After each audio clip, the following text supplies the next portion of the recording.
Couramment, Mm, euh, nous rendons grâce au Seigneur pour ces instants. mm, Euh, mm.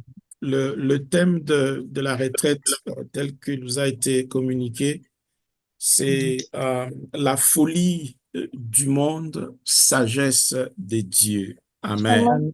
Amen. Amen. Et le thème est tiré du texte que ma sœur auquel ma sœur a fait référence. C'est le 1 Corinthiens chapitre 1, versets 27 à 29. La Bible dit, mais Dieu a choisi, a choisi les choses folles du monde pour confondre le sage. Dieu a choisi les choses faibles du monde pour confondre le fort. Et Mm, Dieu a choisi les choses viles du monde et celles qu'on méprise, mm. celles qui ne sont point pour réduire à néant celles qui sont, afin que Amen. personne ne se glorifie devant Dieu. Amen. Amen. Amen. Donc, Amen. lorsque nous lisons ce texte, en fait, il y a deux dimensions à cette dichotomie entre la sagesse, la folie du monde et la sagesse de Dieu. Amen. Alléluia. La première face de cette dichotomie, c'est la sagesse et la folie par rapport au salut. Ah, Ça, c'est la première partie. La deuxième partie, c'est la folie et la sagesse par rapport aux hommes et aux femmes que Dieu utilise pour sa gloire. Amen. Amen. Et aujourd'hui, je veux plutôt me concentrer sur la deuxième partie tout en disant Mm, un mot sur la première. Alors, Amen. très rapidement, donc dans un monde, le monde où nous sommes, où la logique et les critères humains dominent nos jugements et nos actions, les voies de Mm. Dieu, de foi, peuvent paraître contre-intuitives, Hey. même illogiques, et même de la folie. Les voies de Mm, Dieu, dans le monde où nous vivons, peuvent paraître comme de la folie. Mais mm. le texte que nous venons de lire nous révèle une profonde vérité sur la manière dont Dieu opère. En Amen. fait, il choisit ce qui est considéré comme faible et insignifiant aux yeux du monde pour accomplir des desseins grands et insondables. Amen. En fait, nous ne sommes pas extraordinaires. Personne n'est extraordinaire du tout. Celui qui est extraordinaire, c'est Dieu.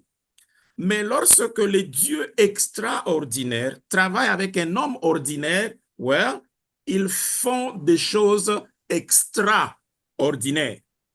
Mais Amen. ces choses extraordinaires ne font pas de l'homme ou de la femme utilisé quelqu'un d'extraordinaire, parce que c'est Dieu qui est extraordinaire. Et c'est comme ça qu'il a voulu que les choses soient. Amen.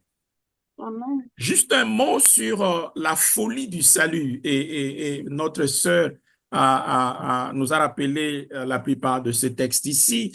1 Corinthiens 1, 21 dit, car puisque le monde, avec sa sagesse, n'a point connu Dieu, il a plu à Dieu, dans sa sagesse, de sauver les croyants par la folie de la prédication. Bien-aimé, ton salut est une folie. Parce que la Bible dit que nous sommes sauvés par la grâce au moyen de la foi. Il y a sur le plan intellectuel, sur le plan de la sagesse humaine, ça c'est une folie. Et le même Paul continue dans 1 Corinthiens 1, verset 23. Nous prêchons Christ crucifié, scandale pour les Juifs et folie pour le païen. Pourquoi? Parce que l'affaire du salut, c'était une affaire exclusivement des Juifs. C'était réservé aux Juifs. Abraham, c'était leur ancêtre. Et ce sont eux qui ont reçu toutes les lois, tous les principes, tous les prophètes. Donc, lorsque Paul vient et parle de salut par la croix, c'est un scandale pour les Juifs parce que ce n'était pas une affaire qui devait aller au-delà de la famille. Donc, c'était une affaire familiale et Paul, pour les Juifs, a ouvert cette affaire familiale à tout le monde. C'est une folie, c'est un scandale. Et pour le païen, mais comment est-ce que nous, qui n'étions pas de l'alliance avec Abraham, nous allons nous retrouver sauvés par celui qui est mort sur la croix? C'est une folie. Et même Paul lui-même continue dans 1 Corinthiens 1, 25. Il dit, car la folie de Dieu est plus sage que les hommes et la faiblesse de Dieu est plus forte que les hommes. Et Paul lui-même, dans Romains 1, 16, conclut en disant, car je n'ai point honte de l'évangile.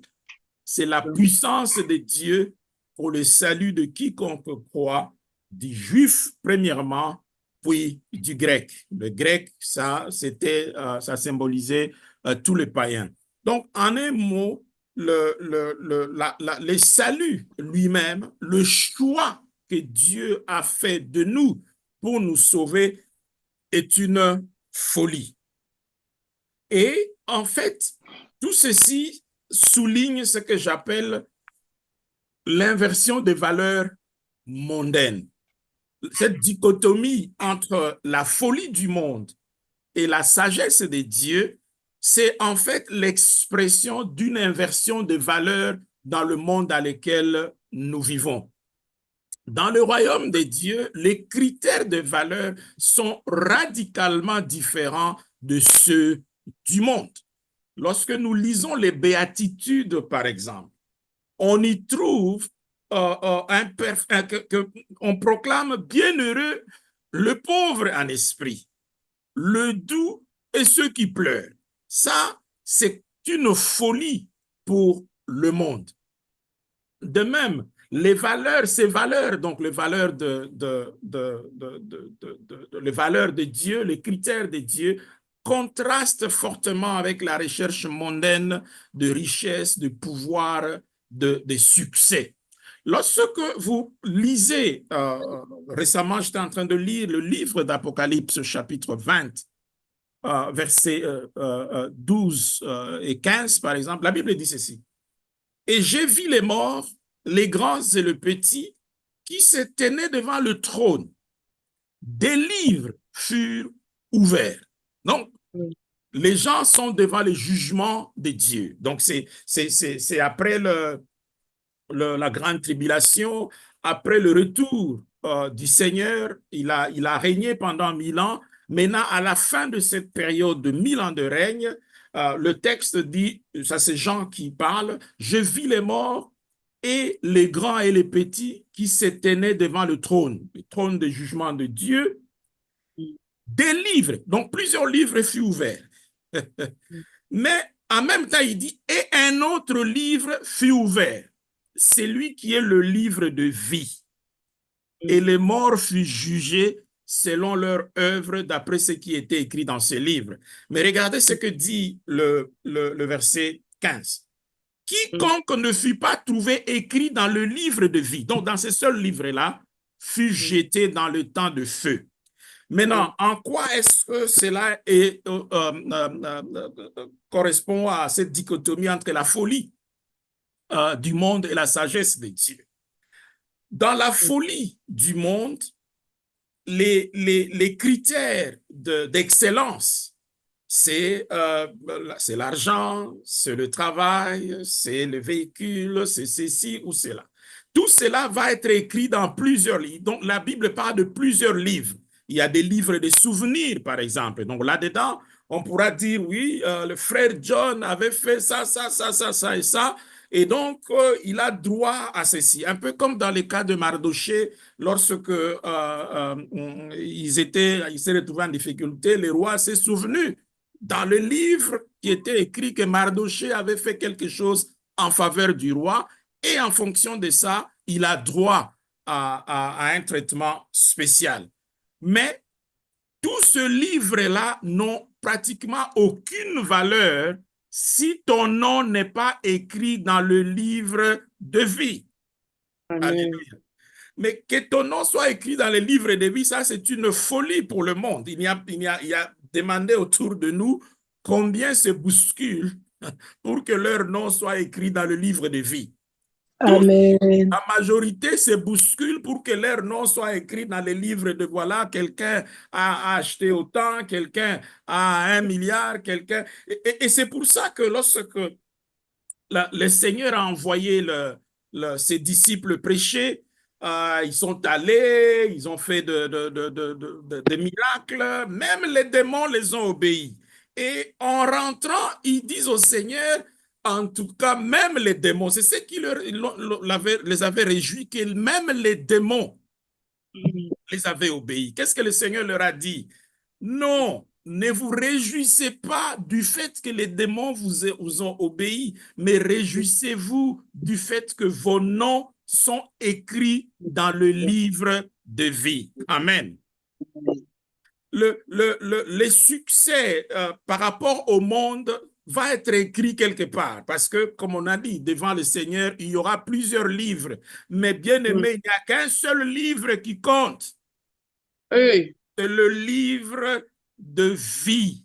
Et le texte dit, quiconque ne fut pas trouvé écrit dans ces livres de vie fut jeté dans le temps de feu.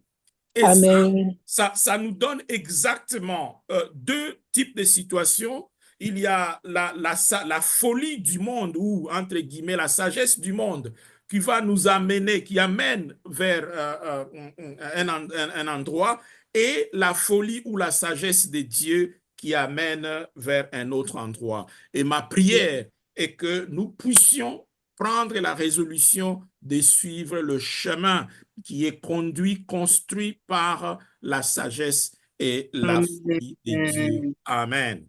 Amen. La sagesse humaine ne peut pas appréhender en fait la sélection de Dieu. Donc maintenant, nous entrons dans pourquoi est-ce que Dieu va utiliser souvent ce que le monde considère comme non qualifié. Je dis c'est tout simplement parce que l'intelligence humaine est incapable d'appréhender la sélection de Dieu. Alléluia. Amen. Le texte dit ceci, que Dieu a choisi les choses folles du monde pour confondre les sages. Dieu a choisi les choses faibles du monde pour confondre les choses qui sont puissantes. Amen. Bien-aimé, Dieu est le créateur des cieux et de la terre. C'est lui qui a fait tout ce qui existe. Et ma sœur nous a rappelé que nous avons été choisis avant la fondation du monde. Donc, comment un Dieu qui est omniprésent, un Dieu qui est omniscient, un Dieu qui est tout-puissant peut avoir choisi avant la fondation du monde quelque chose qui est défectueux? Come on. Oh Lord. Il est impossible parce que le monde est venu après. C'est pour ça que le monde, lorsqu'il nous regarde derrière, il ne peut pas comprendre le choix de Dieu. Parce que le monde est venu après que Dieu nous ait choisis. Amen. Amen. Le monde est venu après que Dieu t'ait choisi. Hey. Donc, il est impossible pour que le monde comprenne la grandeur qu'il y a en toi. Oh, yeah. Hey. Alléluia. Même les gens qui sont à toi ne peuvent pas parce que lorsque Dieu a fait le choix, mon Dieu, c'était toi et Dieu. Hey.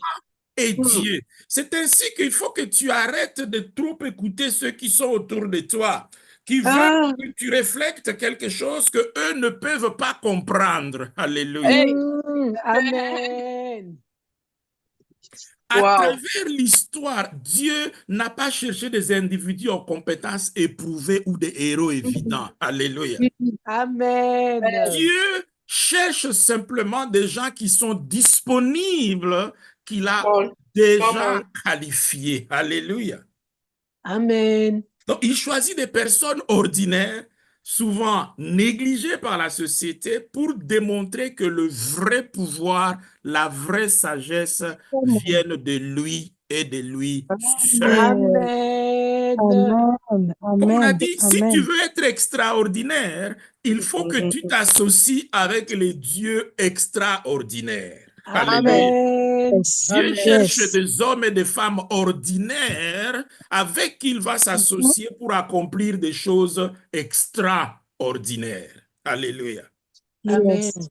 Abraham, Jacob, Léa, Joseph sont des exemples de personnes avec des défauts apparents et des circonstances défavorables utilisées puissamment par Dieu lui-même. Bien-aimé, la qualification de Dieu, c'est comme une graine. Alléluia. Amen. C'est comme une Wow. graine. La graine doit passer beaucoup de temps sous le sol. Personne ne voit la graine. On lui jette de l'eau, on lui jette de la pourriture, on lui jette ceci et tout ça. Les gens se disent, mais ça, il n'y a rien ici qui va pousser. Oh, il faut dire aux Alléluia. gens autour de toi, Dieu continue d'abord à travailler sur moi. Alléluia. Amen. Dieu Amen. n'a pas Amen. encore Amen. fini son Amen. travail Amen. sur moi. Dieu est Amen. encore dans son atelier pour moi. Je suis dans le jardin de Dieu. Il jette un peu de quelque chose de fertilisant ici. Il jette un peu d'eau là-bas. Mais regardez simplement et vous verrez ce qui va sortir. Alléluia. Amen. Tout comme Amen. une graine qui semble insignifiante et enterrée avant de pouvoir germer, la qualification divine peut sembler invisible ou insignifiante au départ. Alléluia. Amen. Mais nous savons que lorsque le temps de Dieu arrive, personne ne sera capable de contenir ce que Dieu a mis en toi. Alléluia. Amen. Amen. Pierre Amen. était un pécheur. Et il était même peureux devant cette dame qui l'a questionné sur sa nature. Mais lorsque l'Esprit de Dieu est tombé sur Pierre, mon Dieu, Hey. la Bible dit qu'il s'est levé, il a prêché et 3000 personnes Come ont on. rejoint là. Je n'ai jamais entendu un Amen. témoignage comme ça. Comment est-ce Amen. possible que quelqu'un qui était insignifiant, même les gens se disent, mais ce type-là, nous le connaissons, il ne peut pas avoir la maîtrise de la parole de Dieu, il ne peut pas avoir la maîtrise des Écritures. Oui, c'est trop tard. Pourquoi? Parce que en Pierre, il y avait déjà la sémence de Dieu. Amen. Comme Amen. en toi, il y a déjà une sémence de Dieu. Donc, toutes ces histoires illustrent que les qualifications de Dieu ne dépendent pas de nos capacités innées, mais de notre disponibilité à être utilisés par lui. Amen. La question, ma sœur, c'est est-ce que tu es disponible? Lorsque tu te réveilles chaque matin, est-ce que tu te dis, Seigneur, me voici, utilise-moi. Mais voici, ceci, ça ne demande pas un titre. Tu n'as pas besoin d'être un pasteur, un prophète.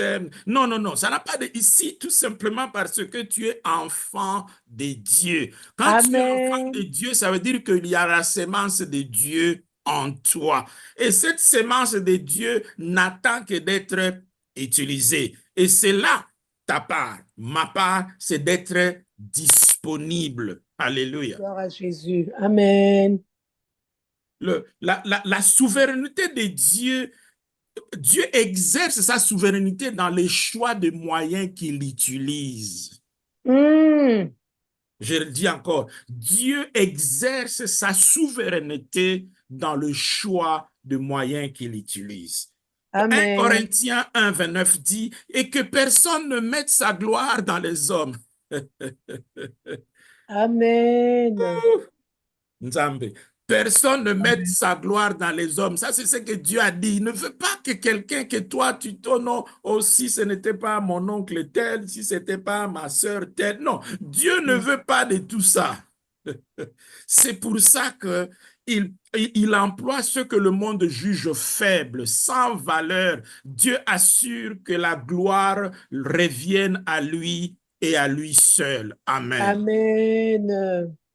Et nous connaissons l'histoire de Gédéon avec les 300 hommes dans le livre des Juges, la conquête de Jéricho. Est-ce que c'est possible? Je me demande quand on est venu dire à Josué, voici le plan de bataille pour prendre la ville de Jéricho.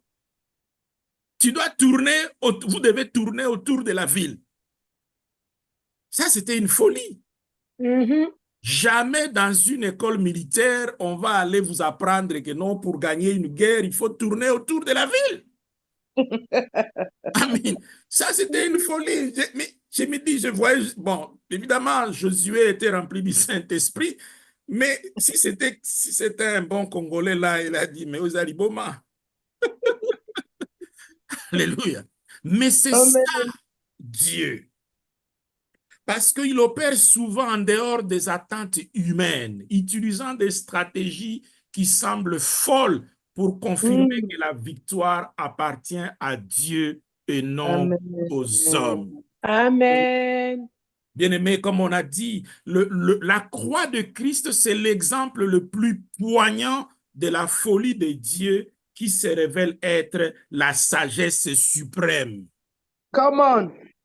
Je le dis encore, la croix de Christ est l'exemple le plus poignant de la folie de Dieu qui se révèle être la sagesse suprême. Pour le monde, la mort d'un Messie sur une croix est une défaite. Pour ceux qui sont sauvés, c'est la puissance de Dieu. Come on. Alléluia. Les dieux de ce monde, ils demandent que les gens meurent pour eux. C'est ça la sagesse du monde. Les dieux de ce monde demandent que les gens meurent pour eux. Mais la sagesse de notre Dieu, c'est que lui-même est allé mourir pour nous. Oh, Yahweh. Amen. Il n'y a pas un autre Dieu. Il n'y a pas un autre Dieu capable de ça. Alléluia. Amen. Donc, ça nous enseigne que le plus grand acte de libération, de rédemption de Dieu peuvent venir des endroits les plus inattendus. Alléluia. Amen. Alléluia. C'est ainsi que on a besoin premièrement, de la foi pour saisir la sagesse de Dieu. Amen. Pour vraiment saisir et accepter les voies de Dieu, bien-aimés, nous avons besoin de la foi. Pourquoi? Parce qu'elle nous permet de confier à Dieu nos voies et nos décisions, même lorsque les chemins semblent fous. Alléluia. Amen. C'est par la foi que nous acceptons même la vie que nous avons ici. Pourquoi est-ce que nous allons passer pratiquement 2 heures ici si ce n'est pas par la foi? Alléluia. Amen. Nous devions être ailleurs, en train de faire beaucoup de choses, mais la foi nous dit qu'en venant en ces lieux, nous allons écouter quelque chose de la part de Dieu qui va changer nos vies, qui va éclairer nos voies, qui va nous aider dans nos maisons, dans nos familles. Bien-aimés, c'est cette foi-là dont nous avons besoin pour saisir la sagesse de Dieu. Amen. La Bible dit dans Romains 4, 18, à propos d'Abraham, qui espéra contre toute espérance. Alléluia. Amen. Et donc, ça nous montre que suivre Dieu par la foi va impliquer souvent de renoncer à notre propre logique. Alléluia. Amen. Oh non, ça se fait toujours comme ça. Oui, mais si ce n'est pas ça la voie de Dieu, bien-aimé, il est temps pour toi, pour moi, de nous ajuster à la sagesse de Dieu. Et pour cela, nous avons besoin de la foi. Amen. Amen. Nous avons besoin, bien-aimés, en plus de la foi, nous avons besoin de l'humilité. Alléluia. L'humilité est une expression de la folie divine, en ce qu'elle va à l'encontre des instincts humains qui recherchent l'élévation, la reconnaissance et la domination.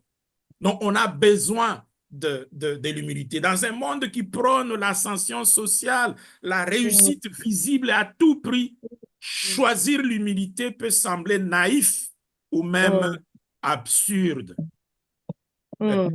Philippiens 2, 6 à 8 décrit Jésus comme ayant la nature divine, mais ne considéra pas l'égalité avec Dieu comme un butin à conserver. Au lieu de cela, il s'est vidé lui-même, prenant la forme d'un serviteur. C'est pour ça que la Bible dit, Dieu l'a élevé au-dessus de tout nom, dans les cieux, sous la terre, et qu'à l'invocation du nom de Jésus-Christ, tout genou doit fléchir. Alléluia. Oh, Yahweh. Amen, Son amen, amen, ministère sur amen. terre a été marqué par l'humilité, du lavage des pieds de ses disciples à sa soumission jusqu'à la mort de la croix. Jésus incarne parfaitement l'humilité de Dieu, que Dieu valorise, montrant que la vraie puissance se manifeste souvent dans le renoncement volontaire à la puissance. Alléluia. Amen. C'est pour ça que Paul dit que je me réjouis dans ma faiblesse, parce que c'est dans ma faiblesse que se manifeste la puissance de Dieu. Amen. Amen.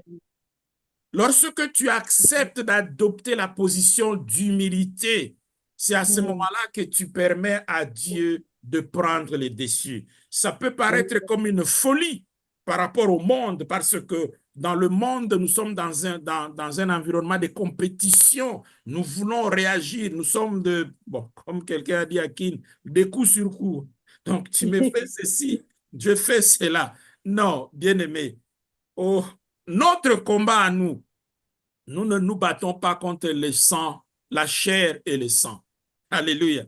Nous combattons contre les esprits. Et donc, si nous combattons contre les esprits, notre meilleur coach, c'est le Seigneur lui-même. Alléluia.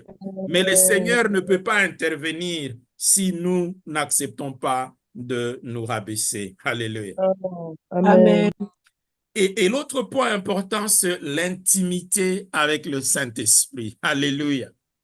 Si nous voulons percevoir la sagesse de Dieu, nous devons développer l'intimité avec le Saint-Esprit. Le Saint-Esprit joue un rôle central dans la compréhension et l'application de la sagesse de Dieu. Amen. Je vais lire les textes que ma sœur a également mentionnés. C'est dans 1 Corinthiens chapitre 2, versets 9 et 10. La Bible dit, « Mais comme il est écrit, ce sont des choses que l'œil n'a point vues, que l'oreille n'a point entendues, qui ne sont point montées au cœur de l'homme, des choses que Dieu a préparées pour ceux qui l'aiment. » Alléluia. Bien-aimé, il y a des choses que Dieu a préparées pour toi. Alléluia. Il y a des choses que Dieu a préparées pour toi. Amen. Mais pour que tu aies la connaissance de ces choses-là, qui font partie de la sagesse de Dieu, la Bible dit, Dieu nous les a révélées par l'Esprit, car l'Esprit sonde tout, même les profondeurs de Dieu. Amen. Donc, nous allons prier pour que l'Esprit ouvre nos yeux spirituels, débouche nos oreilles spirituelles, bien-aimés. Lorsqu'il te montre ce que les autres ne peuvent pas voir, parce que le texte dit ceci, ce sont des choses que l'œil n'a point vues. Donc, ça veut dire que si tu ne regardes qu'avec les yeux, tu ne le verras pas. Ce sont des choses Amen. que l'oreille n'a point entendues. Ça veut dire que si tu n'as que l'oreille physique, tu n'entendras pas que Bazo Bengayo. Hey. La bénédiction t'appelle, mais tu ne peux pas entendre parce que Hey. tu n'es pas connecté au Saint-Esprit. Et il dit qu'ils ne Ah. sont point montés au cœur de l'homme. Donc, même la Amen. pensée de ces choses ne te sont pas, n'est pas disponible, à moins que tu sois connecté au Saint-Esprit. Alléluia. Hey. Amen. Cette intimité avec l'Esprit nous permet de percevoir et d'embrasser des vérités qui dépassent la compréhension humaine et de Amen. vivre Amen. selon Amen. le principe que le monde peut considérer comme irréaliste Amen. ou même déraisonnable. Amen. Amen.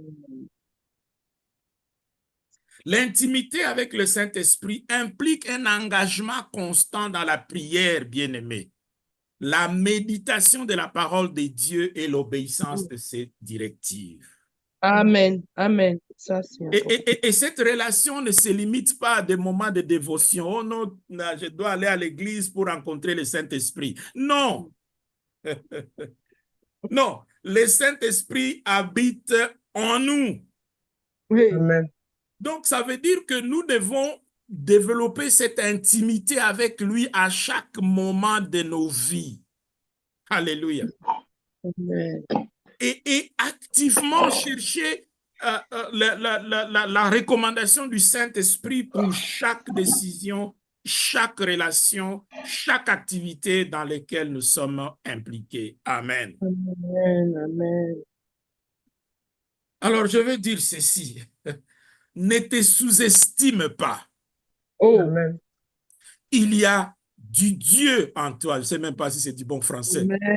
Il y a du Dieu en toi. Oui. Wow. Éphésiens 3, 20 dit ceci. Or, à celui qui peut faire par la Amen. puissance Amen. qui agit Amen.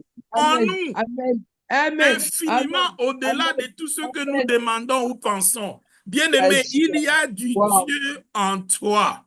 Amen. Je Alléluia. dis Amen. Quelle est ton excuse? Abraham était vieux.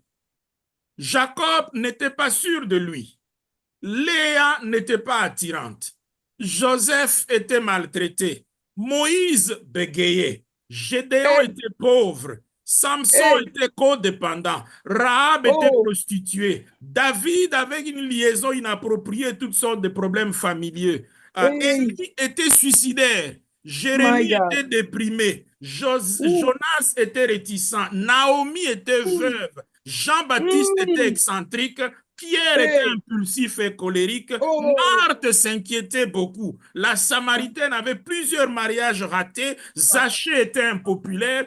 Thomas avait des doutes. Paul était meurtrier et avait une mauvaise santé. Et Timothée était malade, timide. Tout ce monde-là, Dieu les a utilisés Amen. puissamment. Amen. Amen. Quelle est ton excuse, bien-aimé? Lève-toi et brille pour Dieu. Lève-toi et laisse-toi utiliser comme un instrument puissant dans ta Amen. maison, dans ta famille, dans ton travail, je ne sais pas dans quel environnement. Lève-toi, ma sœur, parce qu'il y a du Dieu en toi. Amen. Les voix de Dieu peuvent sembler être une folie aux yeux de ceux qui s'en tiennent à la sagesse mondaine. Mais pour nous, qui sommes appelés selon son dessein, elles sont puissance de vie et de résurrection. Amen. Nous devons embrasser la sagesse divine. C'est souvent accepter de marcher contre le courant du monde, mais c'est dans cette folie que nous trouvons notre plus grande force et notre véritable liberté. Amen. Invitez donc chacun de nous à considérer les valeurs qu'il poursuit et à chercher profondément la véritable sagesse qui vient des dieux et des dieux seuls. Laisse que le nom de l'Éternel soit glorifié. Amen. Amen, chère maman.